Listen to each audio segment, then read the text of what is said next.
कैसे हैं सब दोस्त? ठीक हैं, खैरियत से हैं। आज हम दोबारा हाज़िर हैं एक नए लेक्चर के साथ, एक नए टॉपिक के साथ मेडिकल बिलिंग के हवाले से।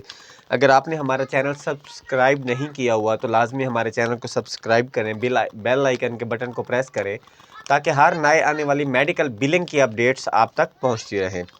इसके अलावा अगर आप कोई जॉब हासिल करना चाहते हैं, किसी सिटी में रहते हैं, आपको जॉब नहीं मिल रही है या आपका एक्सपीरियंस है, तो आप रब्ता कर सकते हैं। इंशाल्लाह आपकी प्रॉपर रहनुमाई की जाएगी। तो आज का हमारा आज का हमारा लेक्चर है विज़िट से आगे, कि जब इनकाउंटर हो जाता है, सुपर बिल बन जाता है, तो उससे आगे मेडिकल बिलर क्या करता है। तो आज हम उस पर बात करेंगे। उसको कहते हैं चार्ज, कैप्चर एंड अमाउंट। आज हम चार्ज पे बात करेंगे, चार्ज पे, कि जब सुपर बिल हमारे पास आ जाता है, सुपर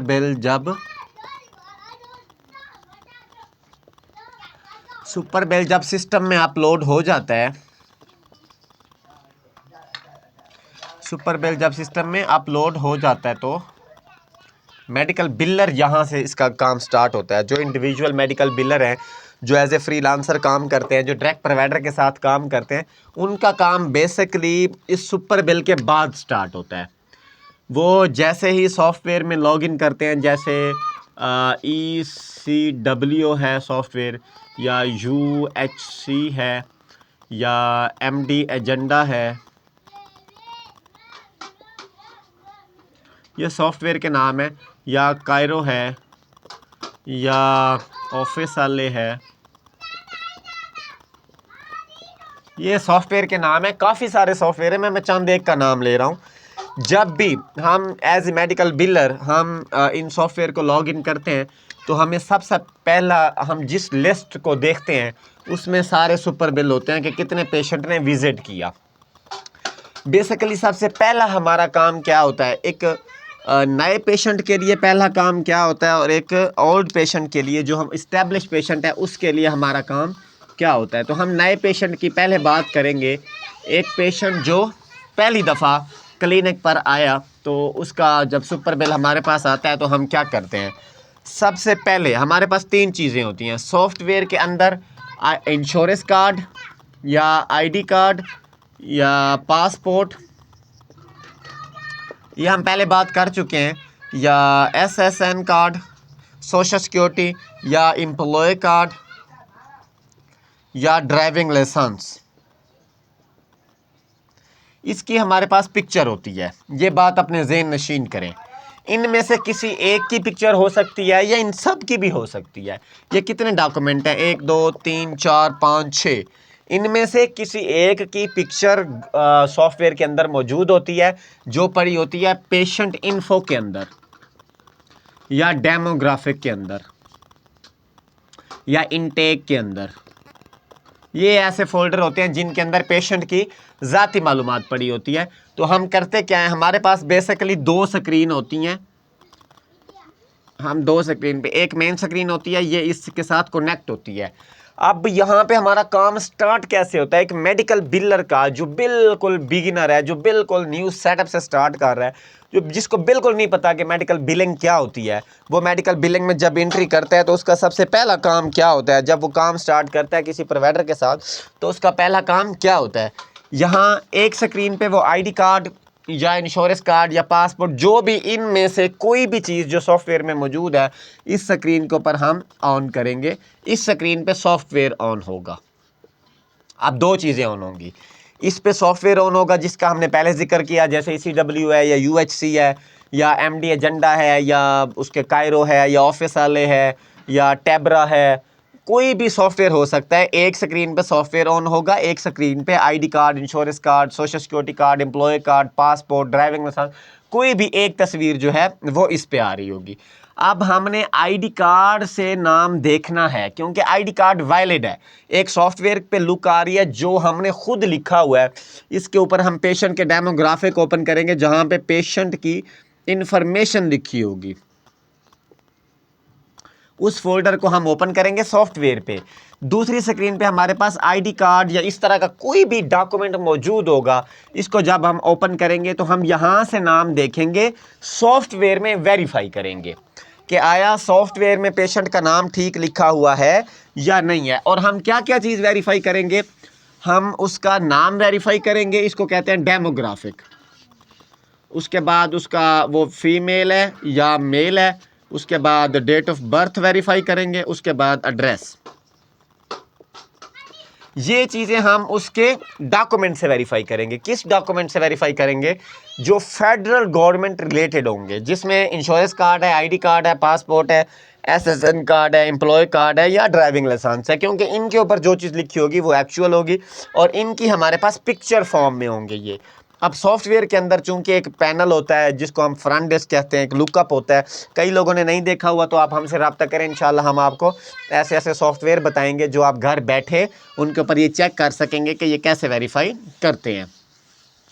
अच्छा, इन चीज़ों को चेक करने के बाद हम क्या करते हैं, हम उसके बाद अब एक स्क्रीन के ऊपर हमारे पास सॉफ्टवेयर ओपन है और दूसरी स्क्रीन के ऊपर हम सुपर बिल ऑन कर देते हैं।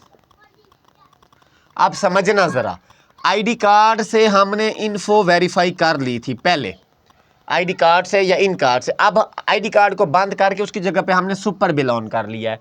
अब सुपर बिल को वेरीफाई करना है इंफॉर्मेशन से कि आया जो सुपर बिल पेशेंट की इंफॉर्मेशन के अंदर अपलोड हुआ है, जो सुपर बिल पेशेंट की प्रोफाइल में मौजूद हैं, जो medical bill, e bill, medical bill, soft note, soft note जो पेशेंट की इंफॉर्मेशन के अंदर मौजूद हैं, वो इसके हैं या नहीं है। इसके ऊपर सुपर बिल के ऊपर नाम होता है पेशेंट का और डेट ऑफ इंजरी होती है। डेट ऑफ एक्सीडेंट भी बोलते हैं, डेट ऑफ इंजरी भी बोलते हैं और डेट ऑफ लॉस भी बोलते हैं। एक डेट लिखी होगी जिसको date of injury, date of accident, date of loss कहते हैं कि किस दिन पेशेंट को मसला पेश आया, किस दिन पेशेंट बीमार हुआ या किस दिन उसको कुछ हुआ। हम सबसे पहले उसका नाम मैच करते हैं सॉफ्टवेयर से कि जो सुपर बिल पे लिखा हुआ है वो सॉफ्टवेयर वाले पेशेंट का नाम ही है या नहीं है। उसके बाद date of injury, date of accident या डेट ऑफ लॉस को हम वेरीफाई करते हैं। सुपर बिल जैसे हमने वेरीफाई कर लिया, उसके बाद सुपर बिल के ऊपर होते हैं ICD होते हैं, बीमारियों के कोड होते हैं। सुपर बिल से हमने देखने हैं, सॉफ्टवेयर के अंदर एक टैब होता है जिसको डायग्नोज टैब कहते हैं, डायग्नोज टैब कहते हैं, जिसके अंदर बीमारियों के कोड हमने लिखने होते हैं। अब यहाँ पे एक बेहतरीन पॉइंट हम डिस्कस करेंगे, वो लोग जो कहते हैं कि मेडिकल बिलर ही कोडर होता है और कोडर ही मेडिकल बिलर होता है, उनकी कन्फ्यूजन दूर कर रहा हूँ मैं। कभी भी कोडर बिलर नहीं होता, कभी भी बिलर कोडर नहीं होता, कभी भी कोडिंग वाला बंदा बिलिंग नहीं कर सकता, कभी भी बिलिंग वाला बंदा कोडिंग नहीं कर सकता। अब ICD code super bill pay लिखे होंगे, ICD भी लिखे होंगे, CPT भी लिखे होंगे, बीमारियों के कोड भी लिखे होंगे और मेडिसिन के कोड भी लिखे होंगे। सॉफ्टवेयर में हमने लिखने हैं। अब इस कंसेप्ट को, इस सिचुएशन को, इस वर्क को लिखने के काम को कई मेडिकल बिलर हैं जो 80% मेडिकल बिलर समझते हैं कि कोडिंग भी मेडिकल बिलर ही करता है। नहीं, ऐसा नहीं है।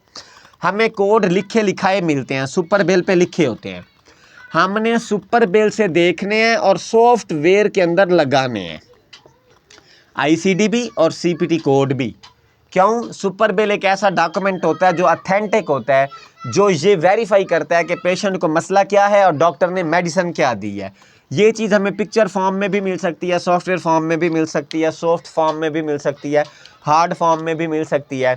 इसको देख के हमने बिल बनाना है सिस्टम के अंदर। अब इसकी मिसाल मैं ऐसे देता हूँ, जैसे हम किसी बेकरी के ऊपर जाते हैं तो या किसी कंपनीज़ के अंदर जब परचेजिंग होती है, आपने देखा होगा कि हम कंपनियों के बिल देखते हैं, मतलब एक कंपनी का सॉफ्टवेयर है और यहाँ पे सारी बिल्टियाँ पड़ी हुई हैं, सारे बिल पड़े हुए हैं। इस तरह के बिल मैं आपको दिखाता हूँ। जब हम किसी फैक्ट्री में या किसी रेस्टोरेंट या होटल में काम करते हैं ना, तो इस तरह के हमारे पास बिल आते हैं, ये हमारी परचेजिंग डिटेल होती है। अब हम इसको सुपर बिल कंसीडर कर सकते हैं। इसके ऊपर सारी डिटेल होती है, कब परचेजिंग हुई, कितनी परचेजिंग हुई, क्या क्या चीज़ ली। अब सुपर बिल पे ये सारी चीज़ें होती हैं, किसने कौन पेशेंट था, क्या बीमारी थी, क्या चीज़ उसने ली, किसने उसको मेडिसिन दी, ये सुपर बिल है। इस तरह का एक हार्ड फॉर्म में होता है। अब इसी को आप कंसीडर कर सकते हैं कि ये सुपर बिल इस तरह का होता है, लेकिन इसकी पिक्चर होती है हमारे पास।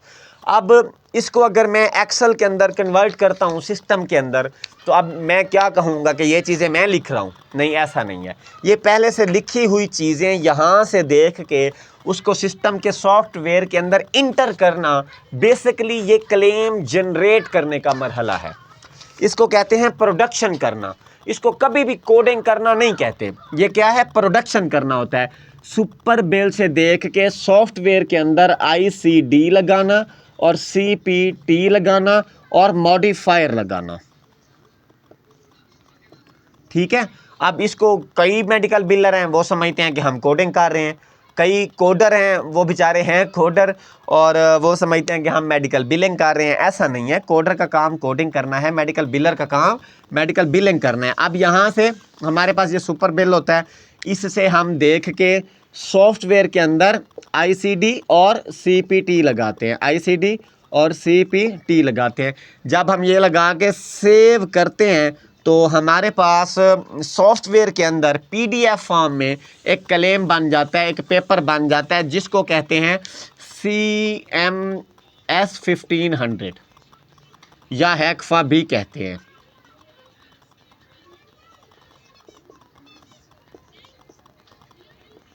ये भी कहते हैं। ठीक है, हैकफा फॉर्म भी कहते हैं या CMS 1500 भी फॉर्म कहते हैं। सुपर बिल से हमने क्या किया? सुपर बिल से इंफॉर्मेशन को यूज़ करते हुए इस बिल को, इस मेडिकल बिल को, इस सॉफ्ट नोट को हमने कन्वर्ट कर दिया CMS 1500 फॉर्म में। अब ये जो सुपर बिल है ना, ये होता है प्रोवाइडर और बिलर की आपस की अंडरस्टैंडिंग के लिए। ये होता है प्रोवाइडर और बिलर की ज़बान के लिए। ये जो हैकफा और CMS 1500 होता है, ये होता है इंटरनेशनल लेवल पे एक लैंग्वेज है कि मतलब इंटरनेशनल लेवल पे मेडिसन को, इंटरनेशनल लेवल पे पेशेंट को जो इलाज दिया गया उसको रिप्रेजेंट करने के लिए होता है। इसकी आपको मैं मिसाल देता हूँ। जैसे हमारा ID कार्ड है, आप इसको सुपर बिल कह सकते हैं, और हमारा जो पासपोर्ट है इसको आप हैकफा फॉर्म कंसीडर कर सकते हैं, हैकफा फॉर्म, या CMS 1500 भी कर सकते हैं।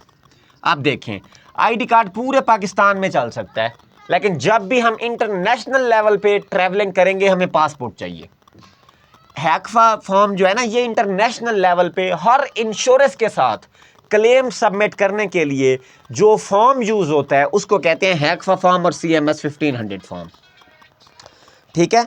और ये जो सुपर बिल होता है, बेसिकली ये एक ऐसा फॉर्म होता है जो प्रोवाइडर मेडिकल बिलर को भेजता है। मेडिकल बिलर इसको यूज़ करते हुए इस क्लेम को जब जनरेट करता है तो एक्चुअली वो हैकफा फॉर्म और CMS 1500 फॉर्म में बन जाता है, और इसको जब हम सेव कर लेते हैं तो हम एक क्लेम जनरेट कर चुके होते हैं।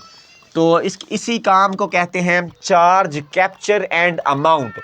सुपर बिल को देखते हुए, सुपर बिल को यूज़ करते हुए हम क्या करते हैं? हम एक क्लेम जनरेट करते हैं। इसके अंदर हम क्या क्या लगाते हैं? इसके अंदर हम ICD लगाते हैं, CPT लगाते हैं, अमाउंट लिखते हैं कि कितनी अमाउंट का इलाज दिया गया, डॉक्टर का नाम लिखते हैं और इंश्योरेंस को भेजते हैं। ये चार्ज हो गया CPT, और कैप्चर अमाउंट, हम अमाउंट भी लिखते हैं हैकफा फॉर्म के अंदर कि कितनी अमाउंट का कौन सा CPT कोड जा रहा है और कितने अमाउंट का जो है वो क्लेम जा रहा है इंश्योरेंस कंपनी को। तो आज का जो हमारा चैप्टर था वो था चार्ज, कैप्चर एंड अमाउंट के एक सुपर बिल के बाद मेडिकल बिलर का क्या काम होता है। सुपर बिल के बाद अब मैं नोट डाउन करने लगा हूँ, शॉर्ट नोट, उसको आप नोट डाउन कर लें कि सुपर बिल आने के बाद, यहाँ पे हम लिखते हैं सुपर बिल। सुपर बिल आने के बाद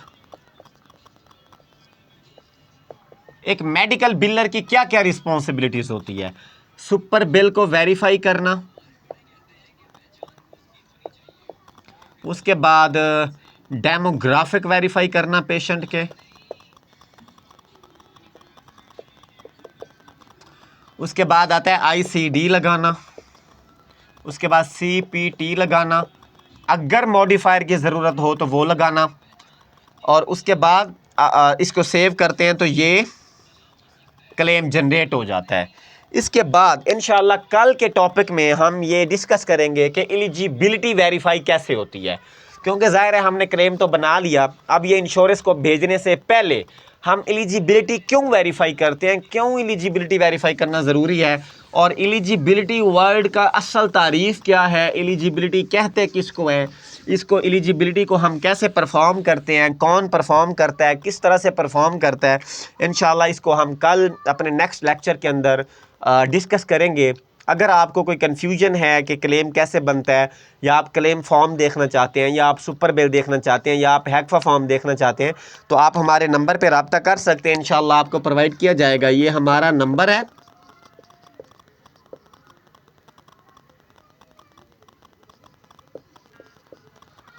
आप हमें व्हाट्सअप करेंगे, इंशाल्लाह हम आपको प्रोवाइड करेंगे। अगर आप हमारे कोर्स में ज्वाइन करना चाहते हैं, जो कि हम प्राइवेटली हर पर्सन को सिखाते हैं, हमारा कोई ड्यूरेशन टाइम नहीं है, हम आपको तब तक सिखाते हैं जब तक आप सीख नहीं जाते।